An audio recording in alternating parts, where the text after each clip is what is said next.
Good afternoon, everybody.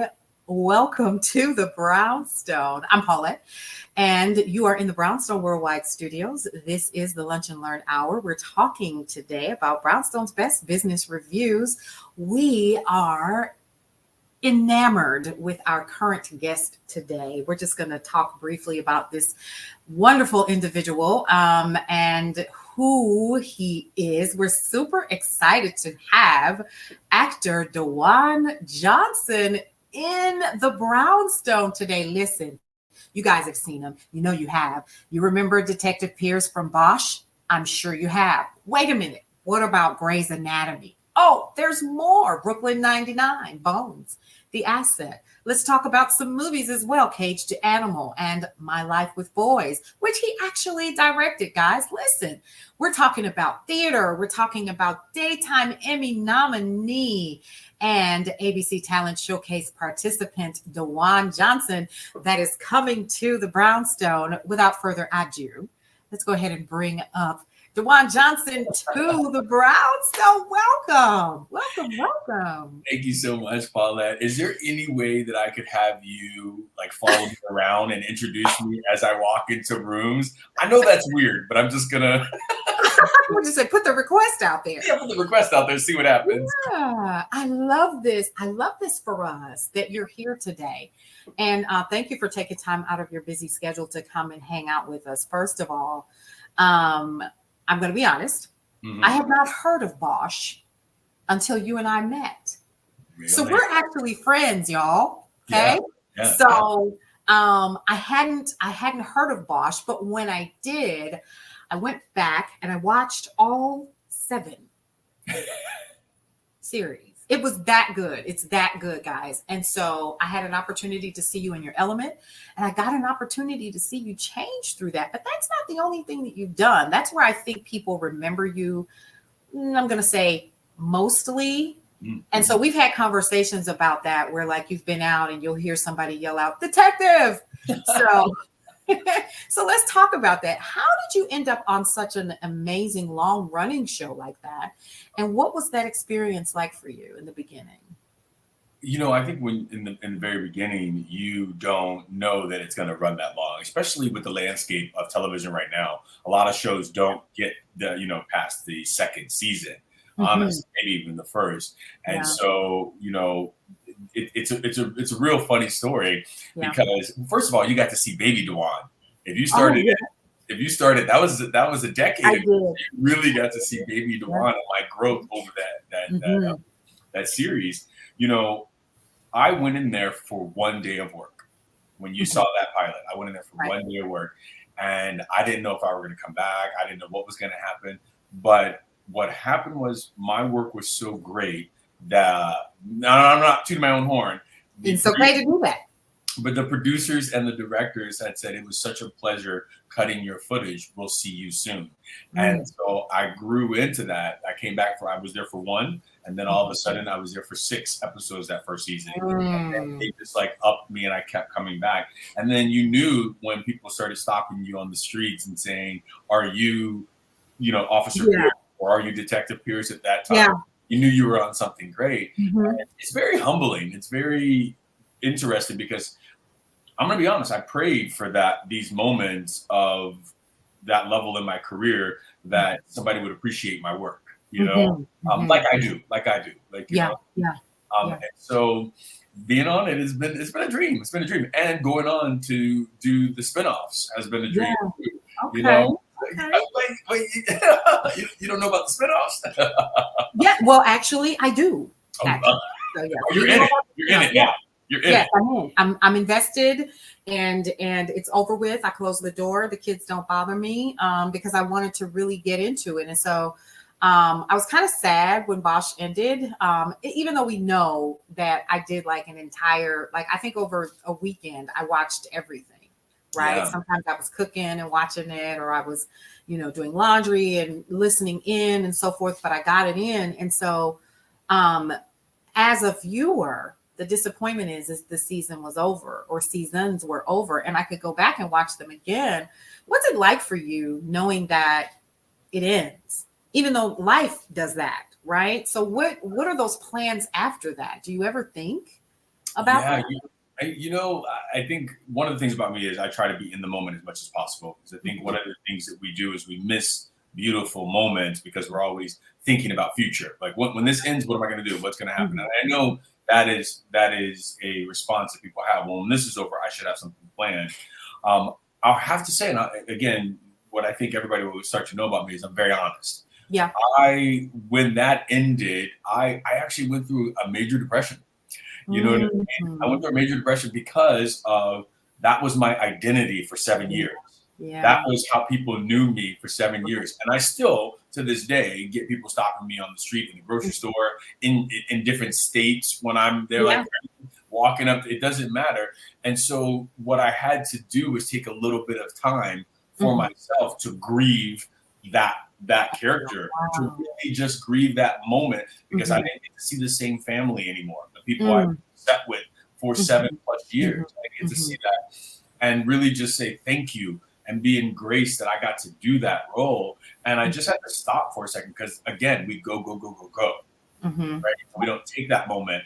And I did. So when that was over, I stopped and I was like, thank you. Thank you so much for that. And I always say a little prayer that Mhm. all the time. And it goes just like this. It goes, thank you. More, please. Wow. So how's that working out with that prayer? Well, listen, here's what I'll say. As soon as I really released that, really grieved that, really went through all of that, Bosch called me back to do the spinoff. I love it.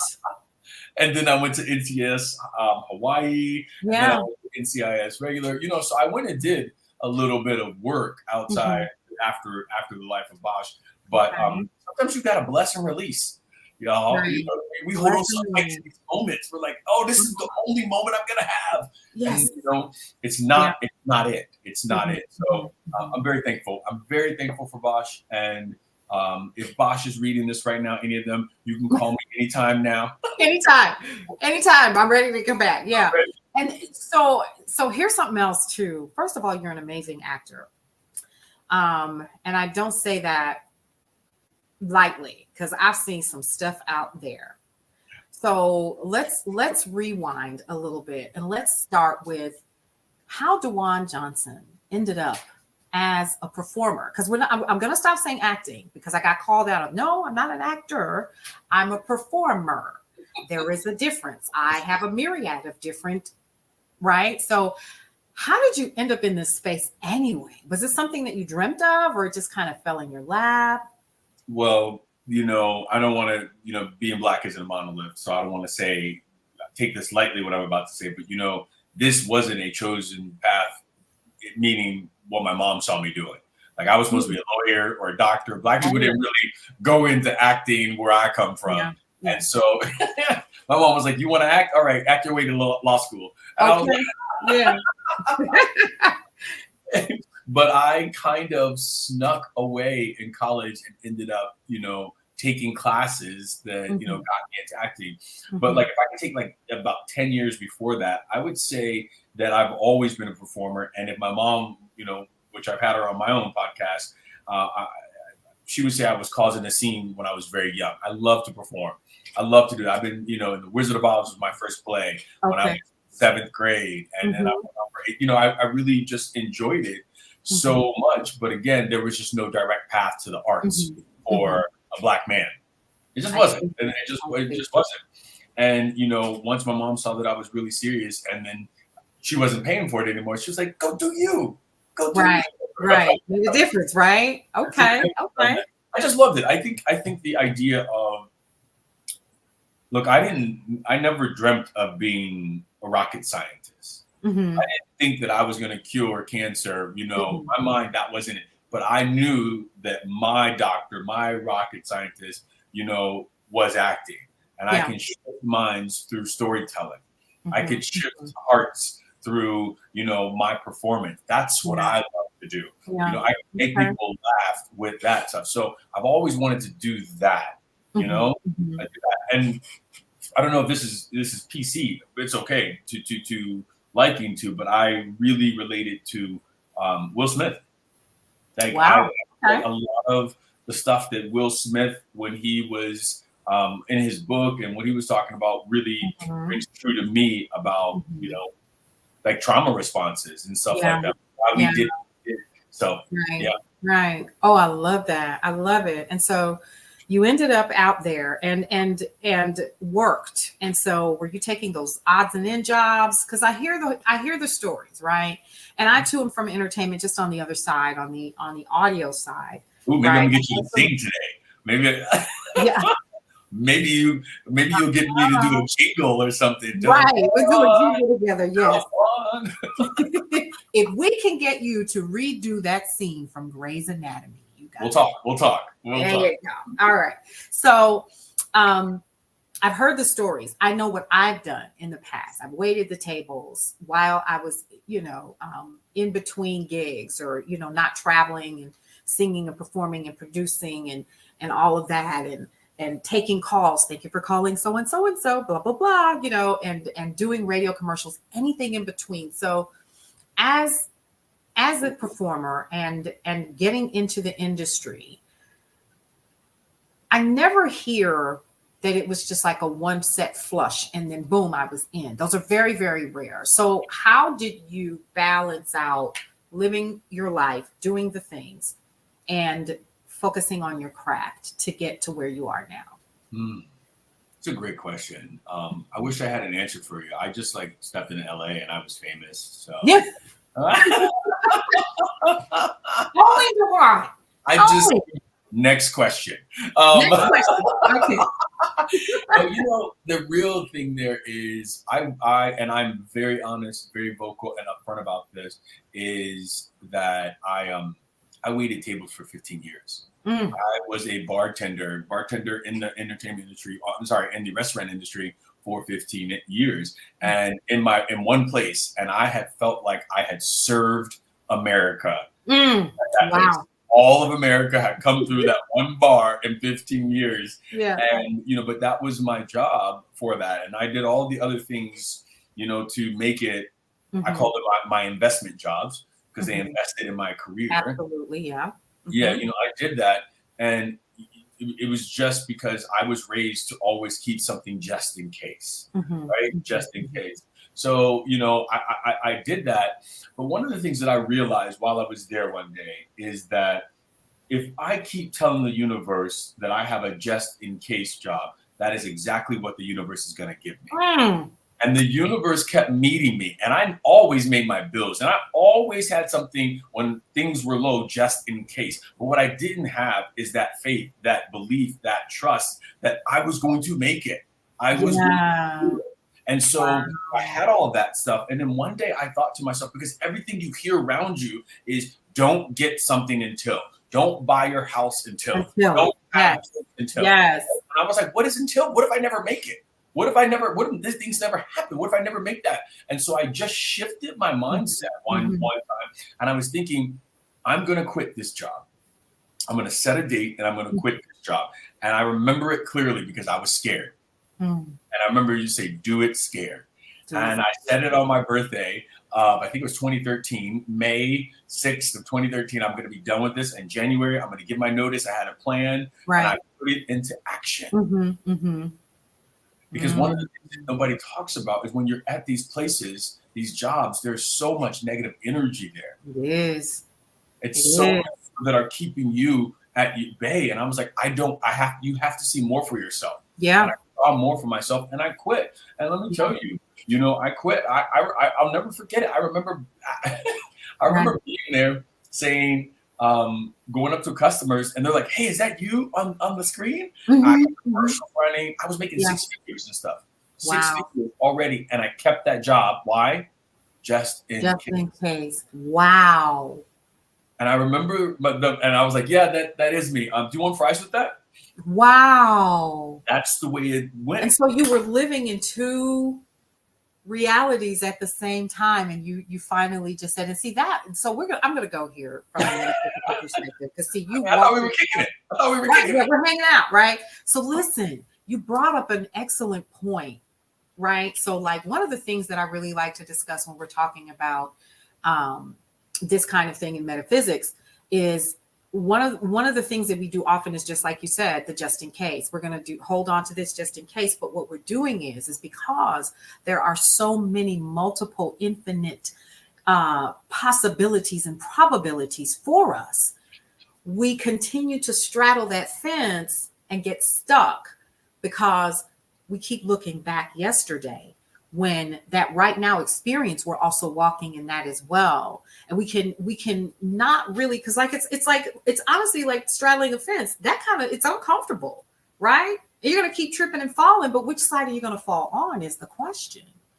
And so what I'm hearing you say is you finally just said, I'm going to choose that reality and I'm going to live in that. Well, the way I like to say it is, you can't be the middleman while you're trying to get to your next level. Come on. And so what we're doing there is we got that one hand in that back door and we're trying to get to this, and you cannot be in the middle. Look at this. This is the way it looks. You're trying to get to your next level, but you are holding on to those $5. You know what I mean? You're holding tight to those $5. And so I just said it, and I just quit. I remember it. And I remember, like, I'm going to do this. And I bought a house too. Yeah. I did it. I was like, you buying a house in LA and everybody tells you not to. But I was like, but what if I decide to think, what if the universe, God, whatever you believe in, what if you are waiting for me to believe in myself more? Ooh. Oh. And I have never looked back. I did it scared, but I've never looked back when I got this. And I'm on my second house now. You know what I mean? Not the fan. The fan. The fan. But you have to think about it sometimes. Everybody who's telling you this stuff, everybody who's giving you this advice sometimes are a little bit working from their fears as well. Yeah. And so I just really believed in myself. I was like, I'm gonna have kids. I'm going to buy this house. We're gonna do this, because what if I keep waiting and it never happens? It never happens. So we did. And like I said, 7 seasons later on a show, you know what I mean? And I keep working and I keep working. And I don't think that's by accident. I don't think that's by accident. No, it's not. You just believe in yourself. So I'm always this up. Like I said, I went through a major depression too after all that stuff. So this is the balance of it all. I try to. But this is amazing, and I appreciate you sharing that with us, because somebody out there, including me, needs to hear that on a regular basis, because doing what we do, right? Because at the end of the day, you're self-employed. You are, the CEO of your life and your business and your family and so forth. And so when we are constantly creating and in this creative process, because we always are, the thing is that we need sometimes those reminders, like what you're talking about right now. So I know someone is going to definitely take from this and move, because I am. So you preach today. So let's go ahead and pass the collection plate, right? and open up the doors of the church, listen, and go out and have fries. But yeah, so that's, such a good place to be in. And I love how you think like that and you walk in that, but it can't be easy. Mm-hmm. So, I'm going down the rabbit hole, knowing that it can't be easy. And you're doing it afraid. And sometimes you bump your head, right? And there's that going with the flow. You hear that a lot, go with the flow. And so when you're going with the flow and you wake up one morning and you get a call from your union rep that you guys are going on strike. What was going through your head? I want to be very clear that I thought we should have gone on strike 4 years before that. Wow. I was, very clear that in season 4 of Bosch, that the residuals that we were getting from streaming needed to change. I knew that because I was working. I knew that because we talk about buying a house and nobody wants to cry for the guy who's on TV, right? Right, exactly.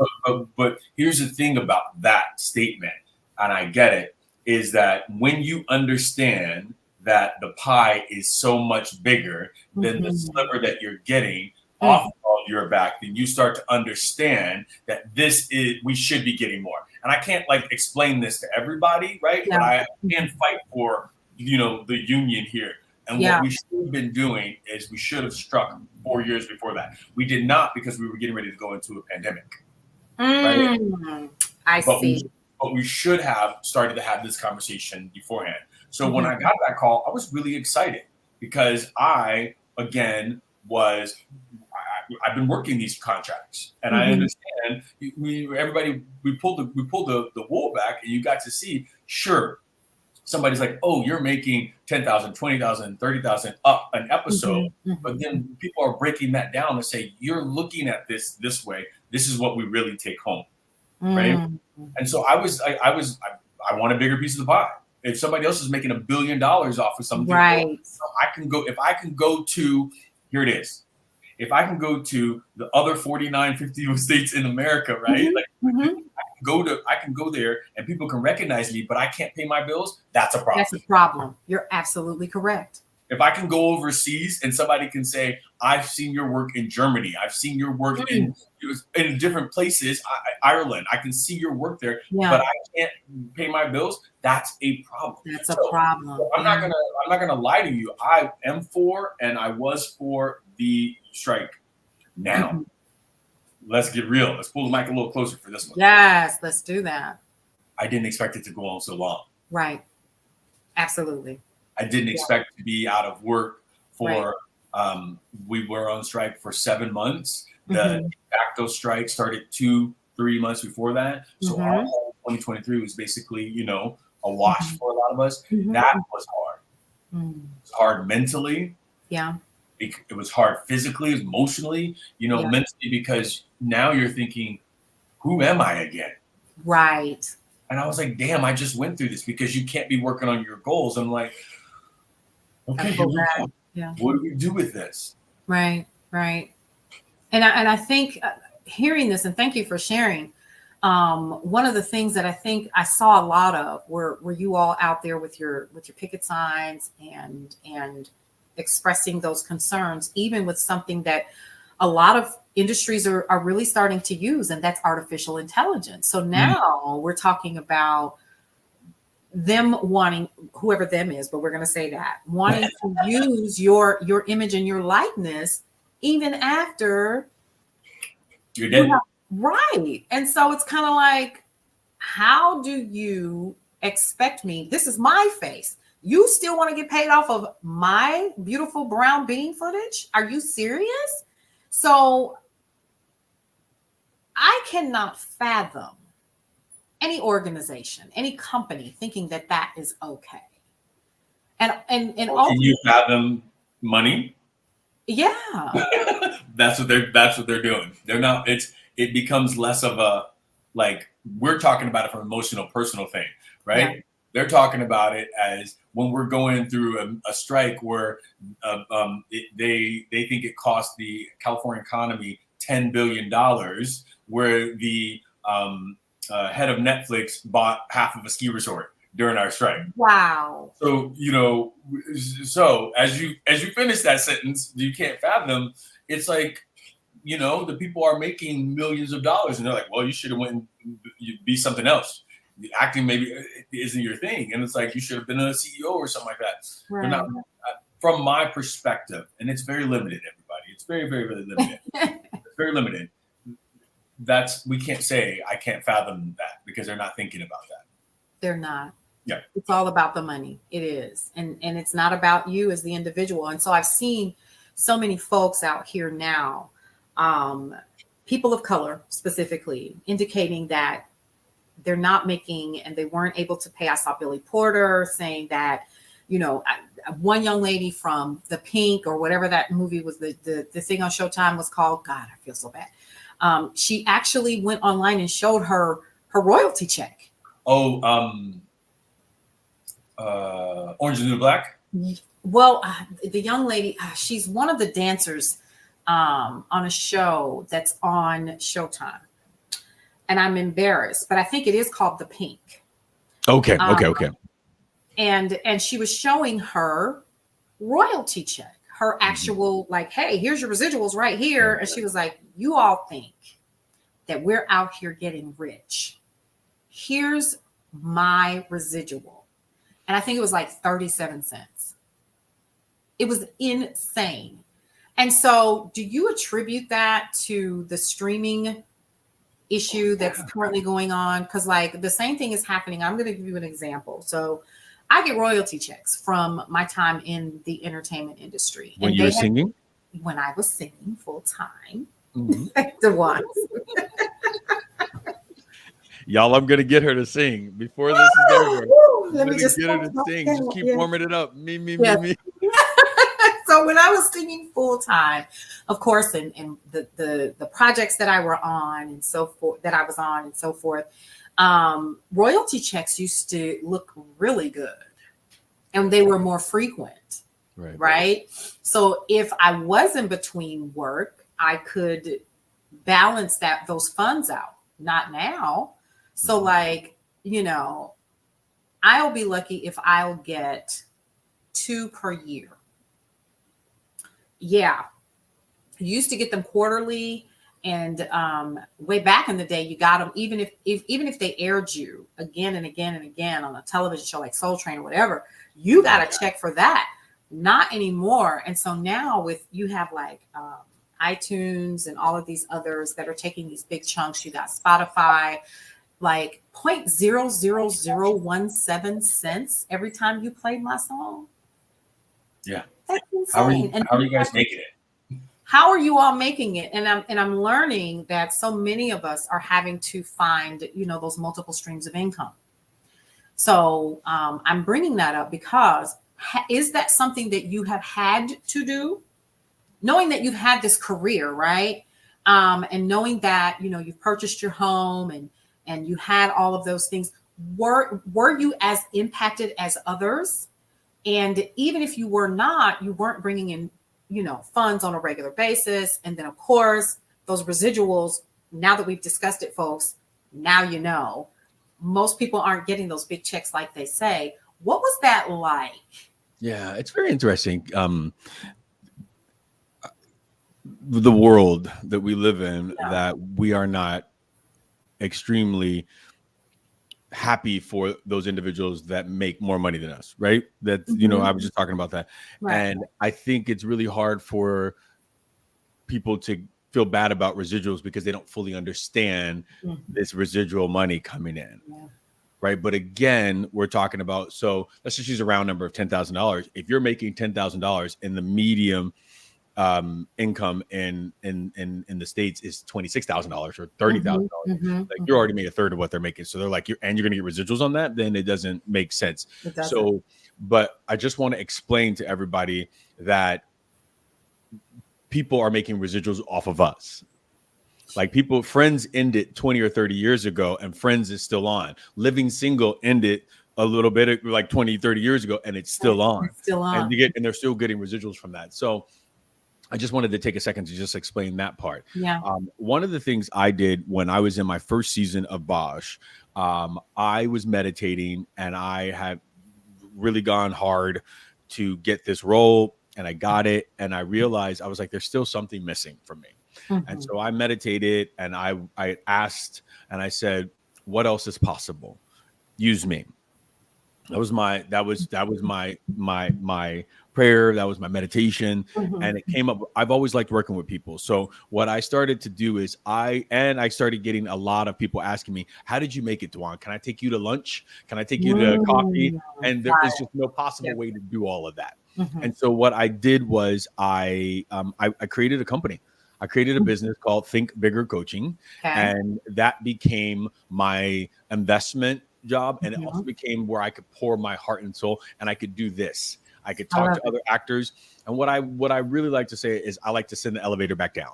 So anything that I have done to book a job or to meet a director or meet a showrunner or meet a person, I do not believe it is only for me. I believe that it has been put in my life so that I can also help somebody else get to their next place. And so I created that.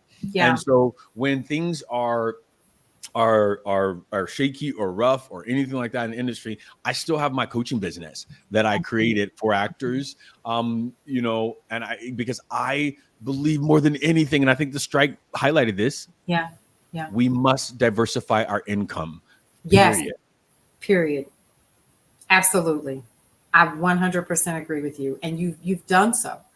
And Think Bigger Coaching, helps actors do what? Well, I help actors, book their first or their next big job. That's basically it, right? I'm going to coach you. I'm going to support you in booking. You want to get on set. That's what we're here to help you get on set. It's a dedicated to that, Okay. but also more than that, it's also about like mindset. I know people don't, like to talk too much about it, but a lot of what we do is stamina, staying in this is mindset.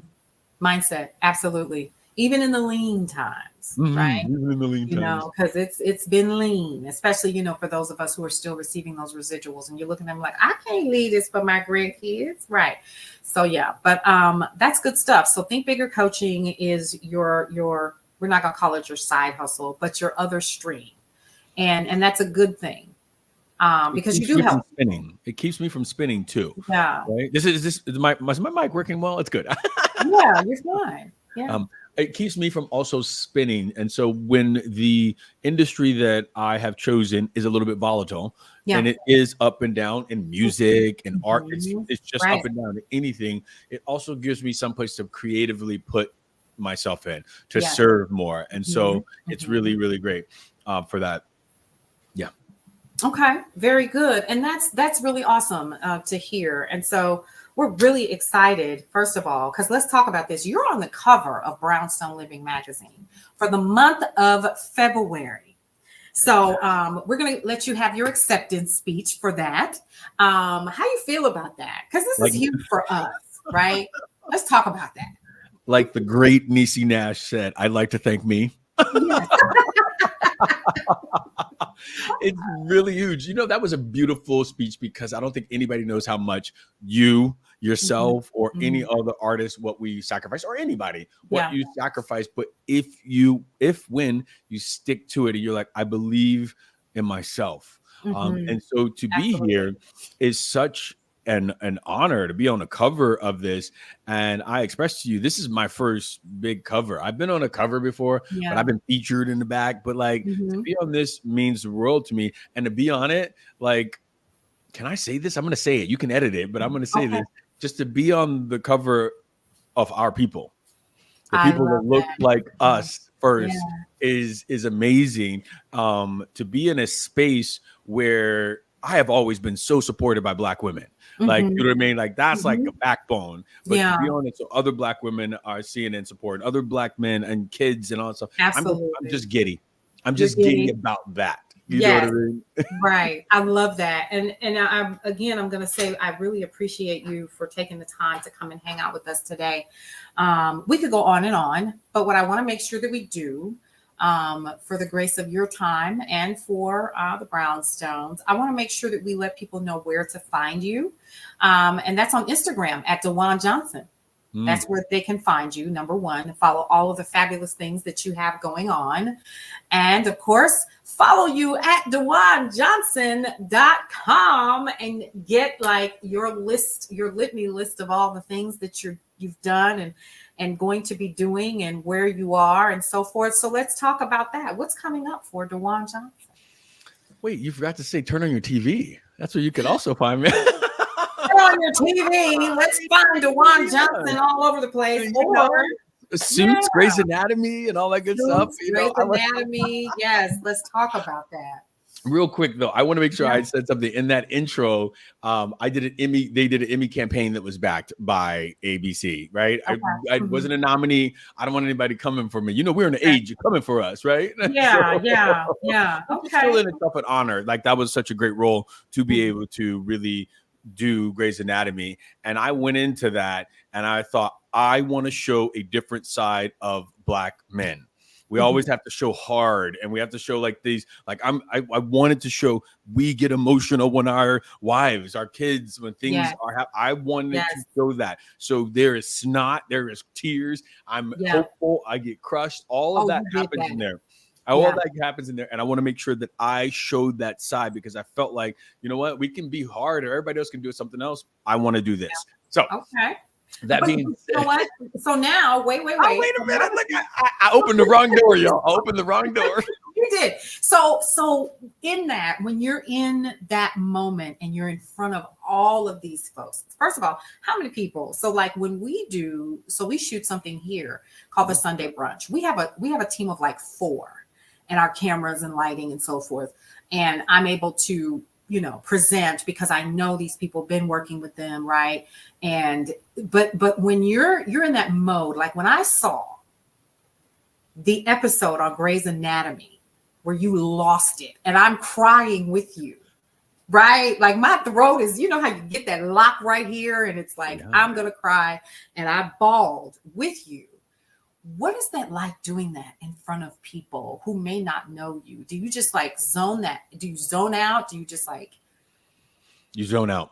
You understand that this is a job, like a doctor has to do a job, or, and again, I'm not equating myself to a doctor at all, anybody, but like whatever job you have to do, you got to get in the zone, because what people don't see is there literally is 40 people right on the other side of this camera, right? Or this space. There's somebody holding a boom mic. There's somebody, doing lights. It's a whole production. And that specific scene, there was about 10 other actors in the room with me. Wow. Yeah. Right? Remember we're around that hospital bed? Yeah. So they're all there as I'm doing this as well. So you must be prepared. You must just do it. And, this is me nerding out, but I also, who directed that episode was Debbie Allen. And so, it takes it to a whole nother level. So when Debbie Allen is there, and Debbie Allen had said to me, I had to do those scenes so many times. Yeah. So you don't get to not cry or not get to not take it. And I said, Debbie Allen said to me in one of those takes, she's like, DaJuan, we need a little bit more emotion, a little bit more tears. And I was like, cool, great, bet. I wasn't going to say, well, Debbie, like, you know what I mean? Right. I was like, Debbie, I want fame. I'm here to work.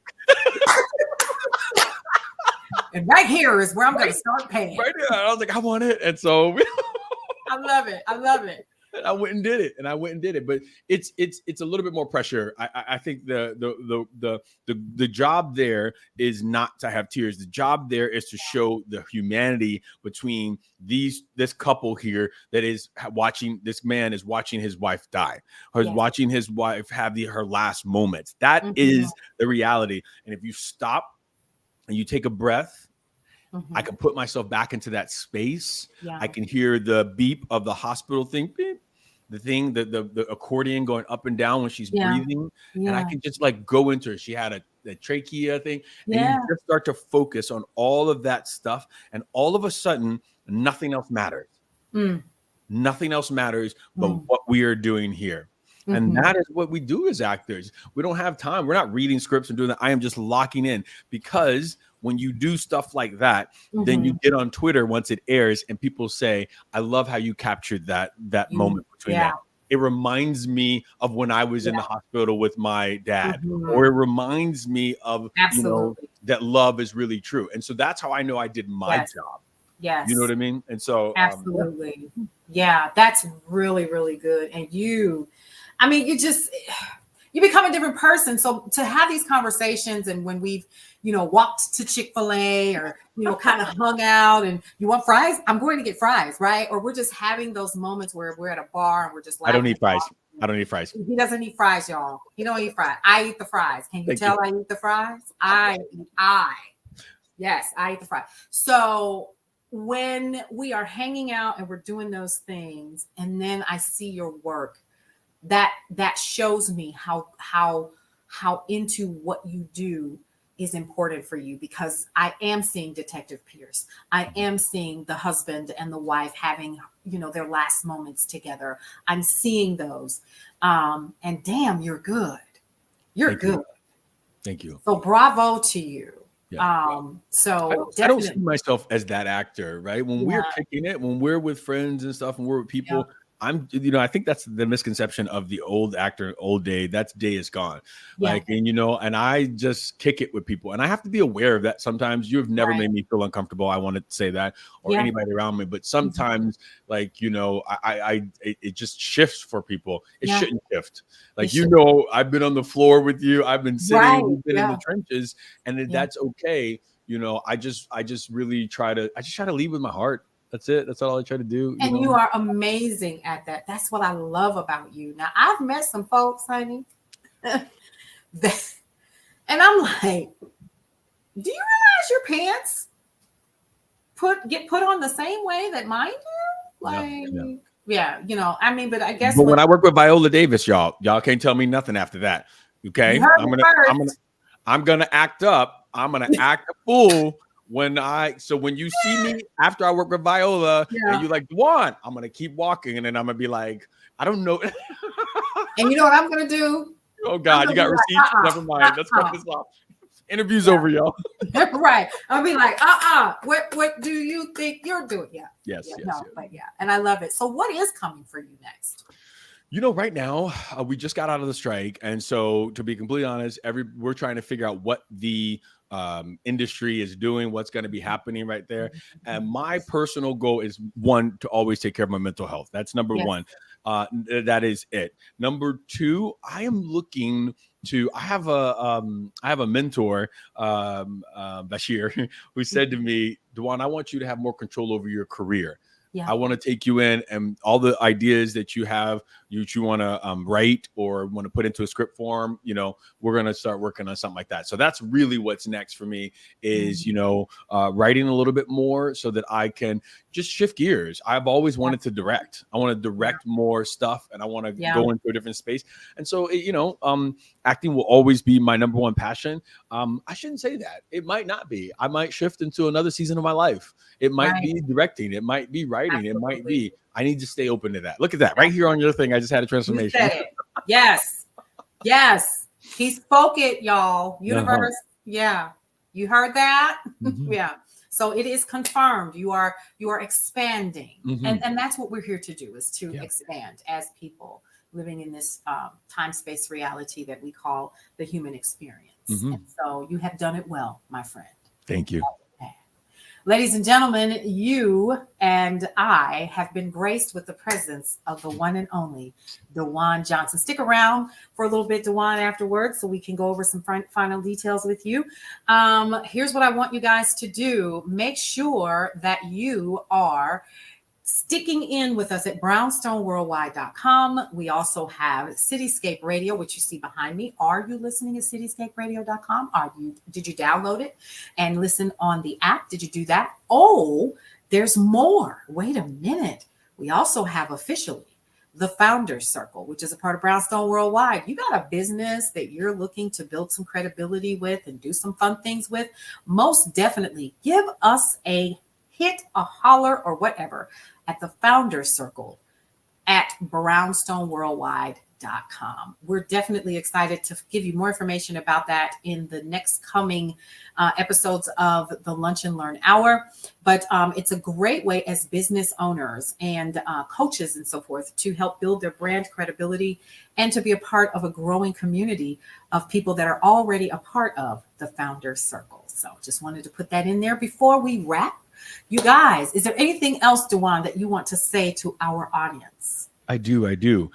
Paulette, can you sing us out, please? You know, I can't believe, did you really, like, what do you want to hear? Let's just sing us out. Can you take us out, Paulette? Take us out as we go. I just make it up, make a jingle. Thank you for being on the Brownstone. You know,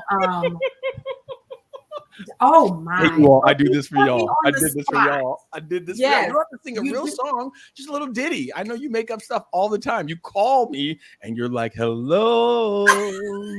This is what y'all. This is the calls I get, and the thing she's like, "It's Paulette." So I got it recorded. Don't say it. I got it recorded. That is true. You do. So I will sing that one. It was a little ditty that it's actually one of my most favorite songs by Anita Baker. How does it go?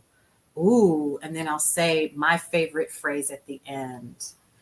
Oh, you can count on me for anything you choose. Say, but the best that I can offer is love true. Still, I know you wonder why this love of mine seems to have died, as if I live in the clouds and you live in the sea. That's all you're getting out of me.